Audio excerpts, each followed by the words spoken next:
کیونکہ ایک دوسری حدیث یوں بھی ہے، للصائم فرحتین، فرحۃ عند فطرہ و فرحۃ عند لقاء ربہ، روزے دار کے لیے دو خوشیاں ہیں، ایک خوشی تو اسے وقت افطار نصیب ہوگی، روزہ کھولتے وقت اس کو ایک خوشی نصیب ہوگی۔ اس کا کیا مطلب ہے؟ تو علماء کرام فرماتے ہیں اس کے بھی دو مفہوم ہیں۔ ایک مفہوم تو دنیاوی اعتبار سے ہے کہ بندہ جب روزہ رکھتا ہے نا، اس کو بھوک بھی لگتی ہے، پیاس بھی لگتی ہے، بندہ جب بھوک اور پیاس کے ساتھ اپنی خواہش کے مطابق جو کوئی چیز کھا پی لے نا، اس کو جسمانی فرحت، جسمانی سکون اور جسمانی خوشی ملتی ہے۔ تو روزہ دار جب روزہ کھولتا ہے تو جب اللہ رب العزت کی نعمت کو استعمال کرتا ہے، پانی کی صورت میں، مشروب کی صورت میں یا کھانے کی صورت میں، اس کو ایک روحانی سکون ملتا ہے، اس کو ایک جسمانی سکون ملتا ہے، اس کو تازگی نصیب ہوتی ہے۔ لیکن علماء کرام فرماتے ہیں یہ چیز معمولی ہے،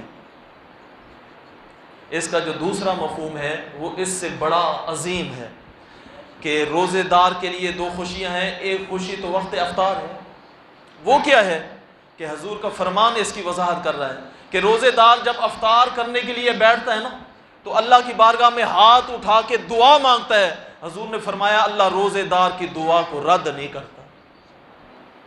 دوسرا مفہوم اس کا یہ ہے۔ اور دوسری خوشی وَفَرَحَةٌ عِنْدَ لِقَاءِ رَبِّهِ، دوسری خوشی وہ ہے جب وہ اپنے سر کی آنکھوں سے اللہ رب العزت کا ملاقاتی ہوگا، اور جنت کی نعمتوں میں سے سب سے بڑی نعمت یہی ہے۔ یہ سارے اجر و ثواب روزے دار کو اس وقت نصیب ہوں گے جب وہ روزے کی اصل حکمت کو پالے گا، اصل روح کو پالے گا۔ اور وہ اصل روح کیا ہے؟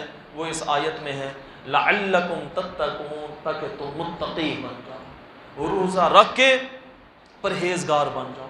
اور بندہ جب ایک مہینے کی یہ پریکٹس کرتا ہے، ایک مہینے کی پریکٹس، ایک مہینہ وہ نماز پنجگانہ پڑھے، ایک مہینہ عشاء کی نماز جو چھوڑتا رہتا ہے وہ بھی پڑھ رہا ہے، فجر کی نماز بھی پڑھ رہا ہے اول وقت میں، آخر وقت میں بھی لوگ پڑھتے ہیں، اول وقت میں عمومی لوگ زیادہ تر ایسے ہی روزہ رکھ کے پھر اول وقت میں ہی فجر کی نماز پڑھ رہے ہوتے ہیں۔ عام دنوں میں اول وقت میں فجر کی نماز پڑھنا آسان تو نہیں ہے، ہم اکثر آخر وقت میں فجر کی نماز پڑھ رہے ہوتے ہیں۔ اور اگر وہ پورا مہینہ اول وقت میں فجر کی نماز پڑھ سکتا ہے تو اس کا مطلب ہے باقی 11 مہینوں میں بھی پڑھ سکتا ہے۔ اگر نماز پنجگانہ ادا کرنے سے ایک مہینہ اسے کچھ نہیں ہوا تو اس کا مطلب ہے اللہ ہماری پریکٹس کروا رہا ہے میرے بندے باقی 11 مہینوں میں بھی تجھے کچھ نہیں ہوگا۔ اگر 11 مہینوں میں ماہ رمضان میں روزہ رکھ کے بندہ ہر صغیرہ کبیرہ گناہوں سے اپنے آپ کو محفوظ رکھتے ہوئے پورا مہینہ بسر کرتا ہے تو اس کا مطلب ہے اسے کچھ نہیں ہوا، اس کو ذہنی سکون ملا ہے، تازگی ملی ہے، تو باقی 11 مہینوں میں بھی اسے کچھ نہیں ہوگا۔ بات یہ ہے، وہ ڈاکٹر کہتے ہیں نا جب تک ایک نشائی جو ہے نا، نشہ کرنے والا خود نہ نشے سے نفرت کرے نا، ڈاکٹر چھڑوا نہیں سکتا۔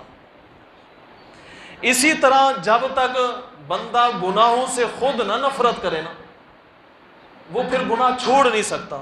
ورنہ ایسے بھی تو لوگ دیکھے ہیں جو رمضان کے ببرکت مہینوں میں بھی گناہوں سے باز نہیں آتے، ایسے بھی تو ہے۔ تو یہ رمضان میں اگر ایک ماہ بندہ صحیح معنی پریکٹس کر لے، روزہ رکھ کے صحیح معنی روزے کی روح کو پالے اور صحیح معنی نماز پنجگانہ بجماعت ادا کرنے کی عادت بنا لے اور ہر قسم کے صغیرہ کبیرہ گناہوں سے بچنے کی عادت بنا لے، یقین کریں باقی 11 مہینے میں بھی یہ عمل اس کے لیے آسان